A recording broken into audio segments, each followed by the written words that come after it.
We've got Adrian Doohan here from Archisoccer. Unfortunately, Darian wasn't able to make it today, but he'll be there on Tuesday or Thursday. And yeah, looking forward to the new season kicking off on Tuesday. So, Adrian, sort of tell us about some of the teams that are back that we haven't seen for a while, and you know, what do you think the season will go like? Yeah, thanks, Ian. Yeah, super excited for a new season. It's come around really quickly, and yeah, it's been a busy couple of weeks gearing up for the new season. Super excited to see a couple of teams returning to the fold. I think we've got SJB, Woods Bagot, and KTA, who haven't been there for quite a few years.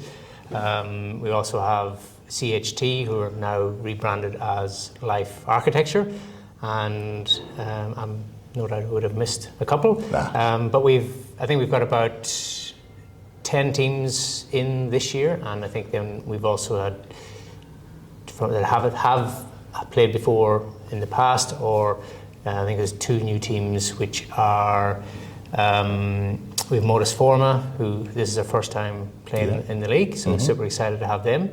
And Law Architects, I think they've been knocking on the door for a few years, and I think they've finally got a team together, which is really exciting. Yeah, I'm fascinated when you mention Law and KTA, because they were both part of Fitzroy Falcons.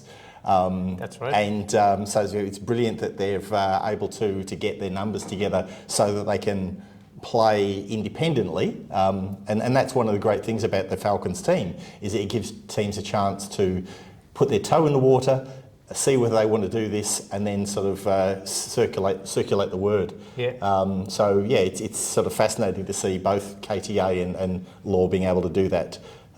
So yeah, that's brilliant to see. Absolutely, and I think like invariably the way this sort of works is very much a word of mouth type of thing, or people who have played before, and somebody will have played for a team and moved to a new office, and they will then kick things off in that office and get things started. So, absolutely. So it's a small community, but it just sort of migrates from office to office. Yeah. It's also interesting to see people move around, and then obviously that happens with employment. You'll have somebody who may have previously played for, say, a practice like a Bates Smart, for example, suddenly moves across to another employer, and they become part of the new team. And it's exciting to see how players, fit into their new surroundings, etc., on the Archisoccer field. Yeah, and it makes it really easy then in terms of continuing the culture of what Archisoccer is, because there's a number of nuanced things to what we do. I mean, we don't obviously have referees. We rely a lot on the people that play Archisoccer upholding the values and the culture of Archisoccer. So when somebody's played before and they move to a new office and they're able to bring that with them, they know what it's all about. For sure. It makes it a lot easier. I know what you mean. With videoing matches, I'm always impressed at the ability for people to keep time. And one of the things about videoing is I actually have a real-time timer clock there, and we always get the time call very, very close to the actual time. It's brilliant that people are disciplined to do that, and yeah, you rarely get any sort of conflicts or anything upsetting with regard to decisions. I think at the end of the day, we're all adults here, and we recognise that we're there to have fun, and the games always run smoothly. There's never any issues.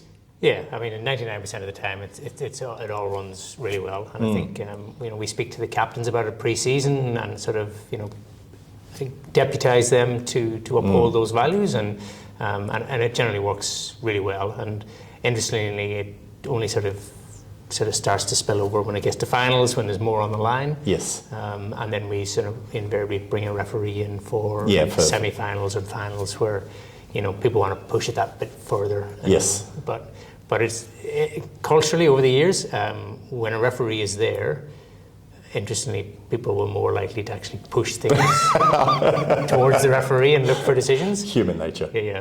But no, it works well. And I think it's important that social and fun aspect and participation above all else is more important than the winning factor. No, exactly right.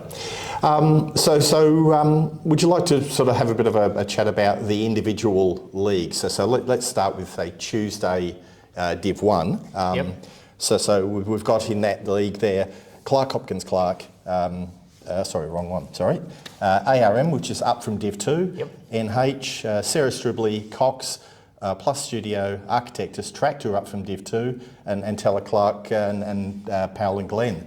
So a cracker to start off with. The video game for Tuesday is Sarah Stribley against Cox. Now, I think for those who sort of noticed last year, Sarah Stribley finished top of the ladder in that division, but unfortunately had to not play finals. And as it was, Cox came late to the party. They started poorly, but then they got their mojo together by the time finals came along, and Cox being their defending champion. So it's a cracker game to start with. Sarah Stribley against Cox. Yeah, absolutely. I mean, Sarah Stribley will feel a bit jibbed missing out on finals last year, and I think, I felt sorry for Jonathan, who's the captain, trying to pull a team together. And we've got games are scheduled all the way through the season, so it's in everyone's calendars. But come finals, people don't know if they're going to be there or not, no. and sometimes they organise different things. So yeah, it was really unfortunate. Cox had a bit of a free run at the early part of finals. They had a few pullouts and. Yeah, and it's a funny thing, isn't it? Sometimes opportunities create sort of a different mix. Bucking Group, for example, That's right. had a great run, and sort of in that same half of the draw, to sort of take advantage of what was happening around them. Because I think in that top half of the draw, you also had ARM had to forfeit as well at one stage there. So the top half of the draw got a bit sort of lopsided because of forfeits and things of that nature. Yeah. So it was sort of fascinating. And then on the bottom half of the draw, you had teams like Fieldwork and NH who were sort of going hell for leather down the bottom end. Absolutely, and Fieldwork are in this mix as well, and they've got a bye in the first week. So oh wow, because we've got 9 teams in Division 1 on a Tuesday. Yep. So Fieldwork will be a really strong contender in that division as well. So yeah, I was talking with Catherine about Fieldwork's team, and Fieldwork is pretty much pretty much the same side as last year. Yeah. So they will absolutely be very, very competitive. Sarah Stribley's missing a couple this year. Yep. I think Alex and Adam are sort of not able to play, and Cox. I think there was talk about possibly 1 or 2 of their guys missing out. But again, that creates opportunity within their squads for people to step up. Yeah, now they had a very strong squad last year, and they had a lot of depth in their squad. I mean, NH I think will be pretty strong again this year. I think it'll be probably, if anything, we'll be looking at Tuesday Division 1 as being one of the sort of contenders for finals. So yes. Well, segue over then to Thursday Div 1, if you like. We mentioned sort of before, CHC, K2LD, Fender Cats, Point Architecture, Fitzroy Falcons, Grey Pucksand, Hable, Peddlethorpe, 6 Degrees, and your team, Designing. Yep. So again, that's a huge league. It's there's some really top sides in there. I think Point surprised everyone last year by topping that group last year. Absolutely, they were really, really solid, and probably it was one of the few teams that play with a female goalkeeper, and it just changes the dynamics, and it really worked well for them. Last year, I mean, they had a great goalkeeper. I can't recall her name, but it was really, really great. And they, again, probably a little bit disappointed that they weren't able to back that up in finals. Yes. But yeah, they were clear winners in the league. So I actually looked back over some of the video games that I did over the course of the year, and there were sort of points games where just every single match. They really took it to every team and won most of them. So thoroughly deserved to be on top of the ladder. So really, really tough division on that one. So moving over to Tuesday Div 2. Now that one got sort of adjusted last minute, unfortunately, but we're left with 8 teams, is it? 8 teams, yes. Which is Bait Smart, Kirsten Thompson, Law Architects, Warren and Marnie, Life Architecture, Modus Forma, Snoheta, Yep. and Candelapis. So what's your thoughts on that league? Yeah, it's going to be a real bit of a mixed bag. I mean, most of the teams in this league, with the exception, I think, of Bates, Smart and Snoheta, Yeah. are new or returning teams.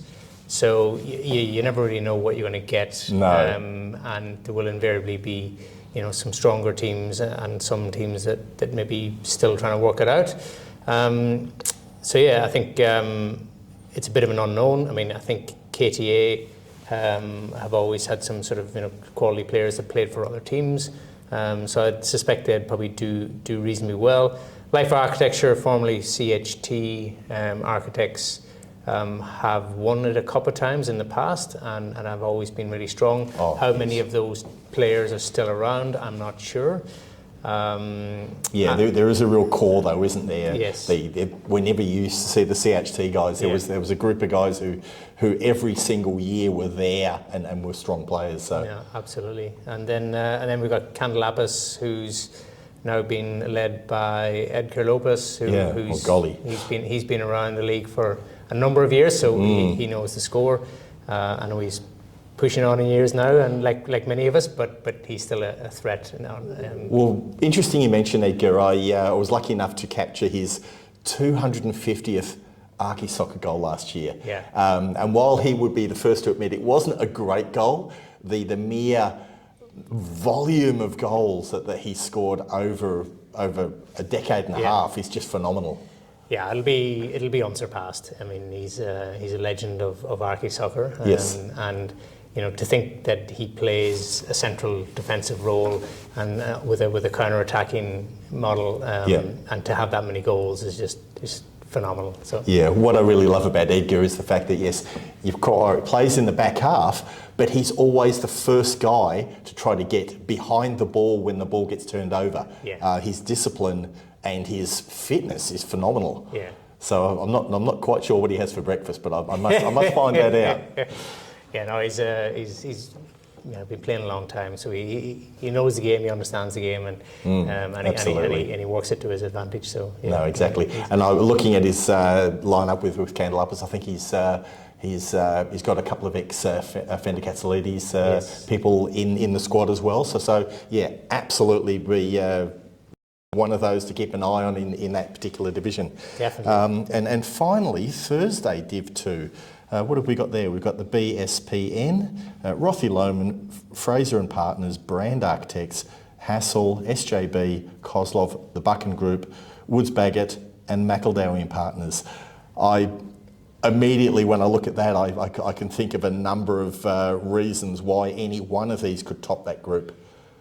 Yeah, no, absolutely. I think Fraser and Partners have just come down from Division 1 last year, so I think they will probably be strong in that group. Brand Architects finished really strong last year. They've had a couple of personnel change, but I think the core of the team is still there. Yeah. Kozlov have, as of yesterday, rebranded.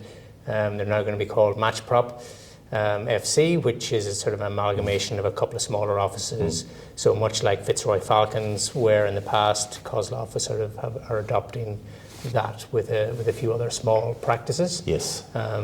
So they've got a bigger cohort, so they should be pretty strong.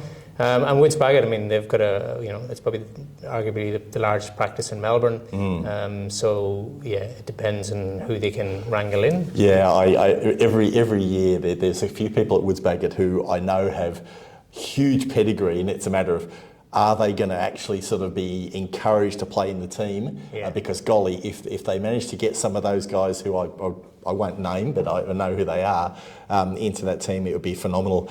Kozlov, I saw them last year a couple of times. They have got some really good quality players who know, who can move the ball really, really well. So yeah, dangerous team. And McEldowie and Partners, like sort of you look at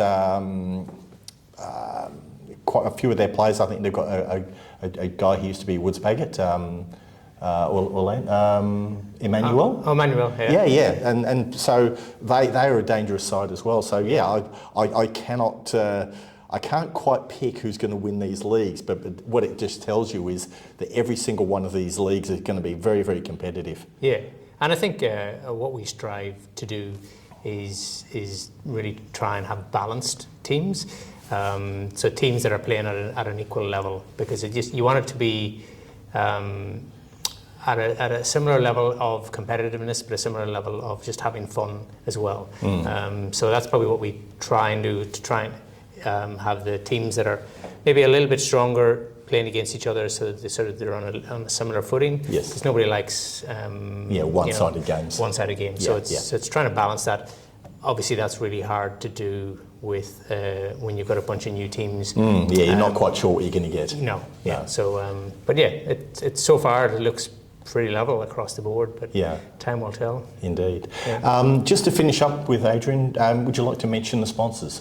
Yeah, absolutely. Absolutely delighted to have a couple of returning sponsors back this year. We've got Autex coming on. I think this is their third year, if not fourth year, as major. And they've been a long-time supporters of the league. So yeah, really delighted to have Autex on board again, and collaborating with them has been really fun over the last couple of years. Northrop are back on again this year as a secondary sponsor, and really delighted to have them involved, and getting down there and having a couple of social events during the course of the year would be great as well. And then we've got the Built Environment Channel on board as well. So Built Environment Channel, we're doing a little bit of work with this last year in the background, but they've come on board formally this year. And another very aligned partner, and great to have them on board. And last year they were displaying a lot of the content through the different offices in terms of league tables and top school scores and that, so pulling a lot of that data through, so continue to do that this year. It's been looking really exciting for the year ahead. Absolutely. I'm absolutely looking forward to it. So the league kicks off Tuesday coming, just after this weekend, and runs until, I think, December the 17th or something of that nature, somewhere around there, a week or so before Christmas. And then we come back again after the Christmas break to sort of finish it off. Yeah, so we've got a window of 5 games this side of the break from next week until mid-December, and then we've got 4 games scheduled for post Christmas from before finals. So we run from mid-January to early Feb, and then we have typically about 2 weeks of a break where we sort of play any missed games, and then catch-ups. And then we run into finals, which will run through the month of March. So we've got 5 months of soccer ahead. So super exciting. Sensational. Yeah. All right. Well, thank you very much for taking the time to talk to us today. Really appreciate it, and we're looking forward to the new season. So.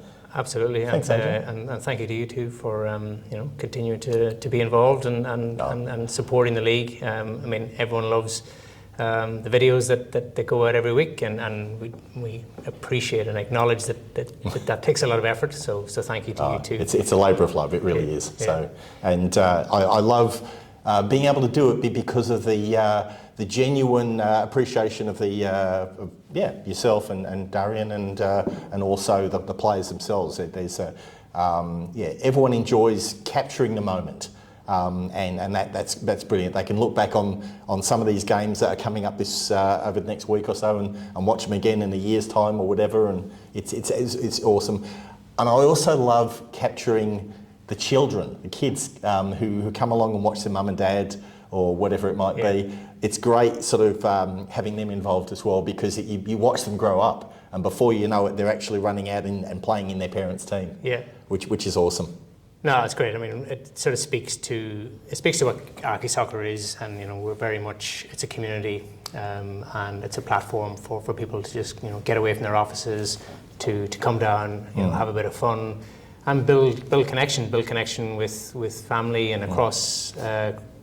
Office colleagues, and then intra-office as well, and to have that, just downtime, connect, get away from the desk, and just have fun. I think can't stress it enough. It's all about having fun. If we weren't doing Archisoccer, it'd be Archi netball or Archi golf. It's funny you say that. Somebody was actually talking to me about Archi netball, and I'm not quite sure how that works. it's obviously something that's in the pipe or in under consideration. No, it's already started. So a former colleague of ours, Isabella, who used to be captain for Design Inc. Yeah. Is now the captain of Clark Hopkins Clark. Yeah. She organises the netball in the off season, so not to compete with Archisoccer. Yeah. So it's called Design Netty. Okay. So yeah, that's already happening. Definitely want to check out. So whereabouts do they play their games? I'm not 100% sure, to be honest. I think they play in sort of maybe Richmond area, maybe. I'm not sure. But I know at one point they were looking at Flagstaff Gardens. But yeah, I don't know where it ended up. So I'll definitely need to check it out. Yeah.